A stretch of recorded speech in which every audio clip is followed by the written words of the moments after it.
Bismillahirrahmanirrahim. Assalamualaikum warahmatullahi wabarakatuh.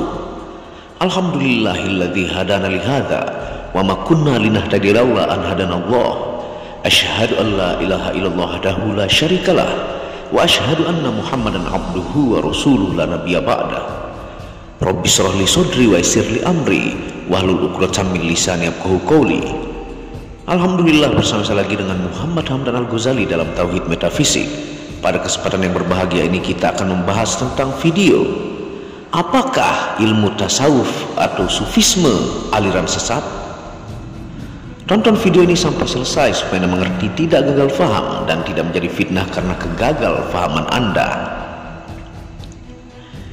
Sufisme dalam bahasa Arab sufiyah atau tasawuf dalam bahasa Arab tasawuf adalah gerakan Islam yang mengajarkan ilmu cara menyucikan jiwa, menjernihkan akhlak, membangun zahir dan batin, serta untuk memperoleh kebahagiaan yang abadi. Tasawuf pada awalnya merupakan gerakan zuhud, yaitu menjauhi hal dunia dalam Islam, dan dalam perkembangannya melahirkan tradisi mistisisme Islam. Tarekat berbagai aliran atau jalan dalam sufi sering dihubungkan dengan Syiah, Sunni, atau cabang Islam yang lain.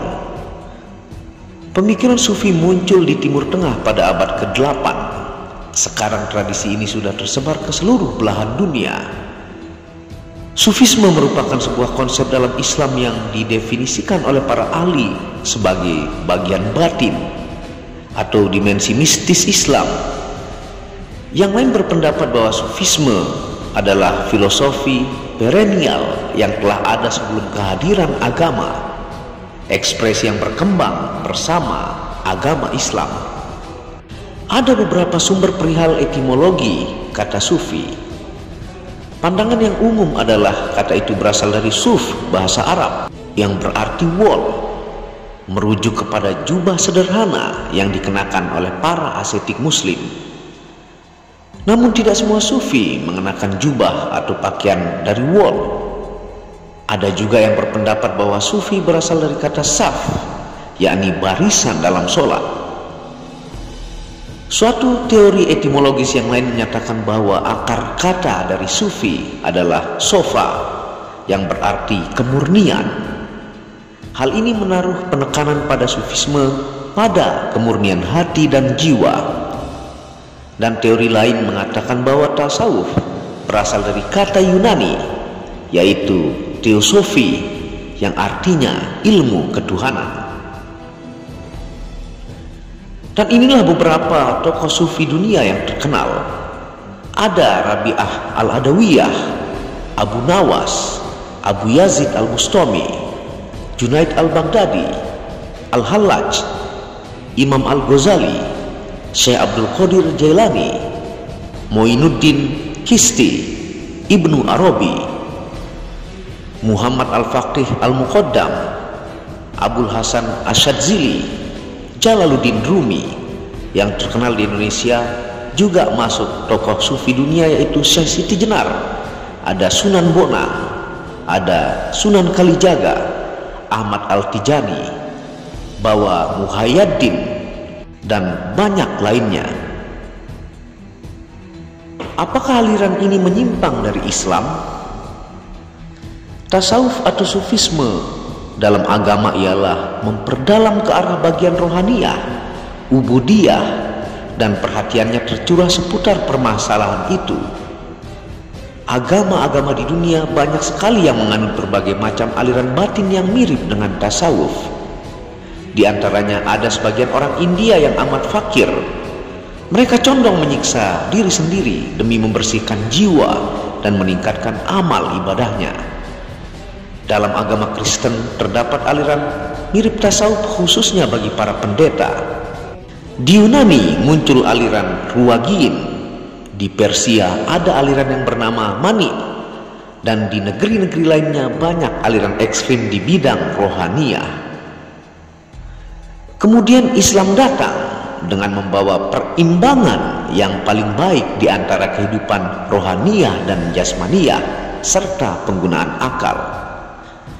Maka insan itu sebagaimana digambarkan oleh agama yang terdiri dari 3 unsur, yaitu jasad, nafs atau jiwa, dan roh. Masing-masing dari 3 unsur itu diberi hak sesuai dengan kebutuhannya. Ketika Nabi Shallallahu Alaihi Wasallam melihat salah satu sahabat berlebih-lebihan dalam salah satu sisi, sahabat itu segera ditegur, sebagaimana yang terjadi pada Abdullah bin Amr bin As. Ia berpuasa terus-menerus, tidak pernah berbuka, sepanjang malam beribadah, tidak pernah tidur, serta meninggalkan istri dan kewajibannya. Lalu Nabi Shallallahu Alaihi Wasallam menegurnya dengan sabdanya, "Wahai Abdullah, sesungguhnya bagi dirimu ada hak untuk tidur, bagi istri dan keluargamu ada hak untuk bergaul, dan bagi jasadmu ada hak. Maka masing-masing ada haknya." Ketika sebagian dari para sahabat Nabi Shallallahu Alaihi Wasallam bertanya kepada istri-istri Rasulullah Shallallahu Alaihi Wasallam mengenai ibadah beliau yang luar biasa, mereka para istri Rasulullah menjawab, "Kami amat jauh daripada Nabi Shallallahu Alaihi Wasallam yang dosanya telah diampuni oleh Allah Subhanahu Wa Taala, baik dosa yang telah lampau maupun dosa yang belum dilakukannya." Kemudian salah seorang sahabat di antara mereka berkata, "Aku akan beribadah sepanjang malam." Sedang sahabat yang lainnya mengatakan, "Aku tidak akan menikah." Kemudian hal itu sampai terdengar oleh Rasulullah SAW. Lalu mereka dipanggil dan Rasulullah SAW berbicara di hadapan mereka dan bersabda, "Sesungguhnya aku ini lebih mengetahui daripada kamu akan makrifat Allah, dan aku lebih takut kepadanya daripada kamu. Tetapi aku bangun, tidur, berpuasa, berbuka, menikah, dan sebagainya. Semua itu adalah sunnah. Barang siapa yang tidak senang dengan sunnahku ini, maka ia tidak termasuk golonganku." Karenanya Islam melarang melakukan hal-hal yang berlebih-lebihan dan mengharuskan mengisi tiap-tiap waktu luang dengan hal-hal yang membawa manfaat, serta menghayati setiap bagian dalam hidup ini. Munculnya sufi-sufi di saat kaum muslimin umumnya terpengaruh pada dunia yang datang kepada mereka dan terbawa pada pola pikir yang mendasarkan semua masalah dengan pertimbangan logika. Berkembangnya ekonomi, budaya, dan bertambahnya pendapatan masyarakat mengakibatkan mereka terseret jauh dari apa yang dikehendaki oleh Islam yang sebenarnya, atau jauh dari tuntunan Islam.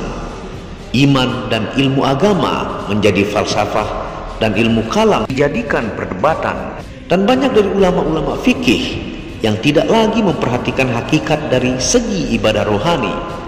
Mereka hanya memperhatikan dari segi zohirnya saja. Sekarang ini muncul golongan sufi yang dapat mengisi kekosongan pada jiwa masyarakat dengan akhlak dan sifat-sifat yang luhur serta ikhlas. Hakikat dari Islam dan iman semuanya hampir menjadi perhatian dan kegiatan dari kaum sufi. Mereka para tokoh sufi sangat berhati-hati dalam meniti jalan di atas garis yang telah ditetapkan oleh Al-Quran dan As-Sunnah, bersih dari berbagai pikiran dan praktek yang menyimpang, baik dalam ibadah atau fikirannya. Banyak orang yang masuk Islam karena pengaruh mereka. Banyak orang yang durhaka dan zalim kembali bertaubat karena jasa mereka. Dan tidak sedikit yang mewariskan pada dunia Islam yang berupa kekayaan besar dari peradaban dan ilmu, terutama di bidang makrifat, akhlak, dan pengalaman-pengalaman di alam rohani. Semua itu tidak dapat diingkari. Tetapi ada pula di antara orang-orang sufi itu terlampau mendalami tasawuf hingga ada yang menyimpang dari jalan yang lurus dan mempraktekkan teori di luar Islam. Ini yang dinamakan satahat orang-orang sufi, atau perasaan yang halus dijadikan sumber hukum mereka. Banyak dari golongan ahlus sunnah dan ulama salaf yang menjalankan tasawuf, tetapi ada juga sebagian kaum salaf yang dikenal dengan sebutan kaum wahabi ini menentangnya. Dan banyak pula yang berusaha meluruskan dan mempertimbangkannya dengan timbangan Al-Quran dan As-Sunnah. Di antaranya ialah Al-Imam Ibnul Qayyim yang menulis sebuah buku yang berjudul Madarijus Salikin ila Manazilus Sa'irin, yang artinya tangga bagi perjalanan menuju ke tempat tujuan. Dalam buku tersebut diterangkan mengenai ilmu tasawuf, terutama di bidang akhlak, sebagaimana buku kecil karangan Syekhul Islam Ismail Al-Harawi Al-Hambali yang menafsirkan dari surah Al-Fatihah, Iyyaka na'budu wa iyyaka nasta'in. Kitab tersebut adalah kitab yang paling baik bagi pembaca yang ingin mengetahui masalah tasawuf secara mendalam. Sesungguhnya tiap-tiap manusia boleh memakai pandangannya dan boleh tidak memakainya, kecuali ketetapan dan hukum-hukum dari kitab Al-Quran dan Sunnah Rasulullah SAW. Kita dapat mengambil dari ilmu para sufi pada bagian yang murni dan jelas, misalnya ketaatan kepada Allah Subhanahu wa Ta'ala, cinta kepada sesama makhluk, makrifat akan kekurangan yang ada pada diri sendiri, mengetahui tipu muslihat dari setan dan pencegahannya, serta perhatian mereka dalam meningkatkan jiwa ke tingkat yang paling murni. Di samping itu menjauhi hal-hal yang menyimpang dan terlampau berlebih-lebihan, sebagaimana diterangkan oleh tokoh sufi yang terkenal yaitu Syekh Abdul Qadir Jailani dan Imam Al-Ghazali. Melalui ulama ini kita dapat mengetahui tentang banyak hal, terutama ilmu akhlak, penyakit jiwa dan pengobatannya. Wallahu a'lamu bishawab. Terima kasih sudah menonton video Muhammad Hamdan Al-Ghazali tentang apakah tasawuf itu sesat. Itu tidak sesat, itu sudah dibawa oleh ulama-ulama fenomenal dan terkenal di Indonesia dan seluruh dunia yang saya sebutkan tadi, seperti Rabi'ah Al-Adawiyah, Abu Nawas, Yazid Al-Bustami, Al-Hallaj, Imam Al-Ghazali, Syekh Abdul Qadir Jailani, dan lain-lain.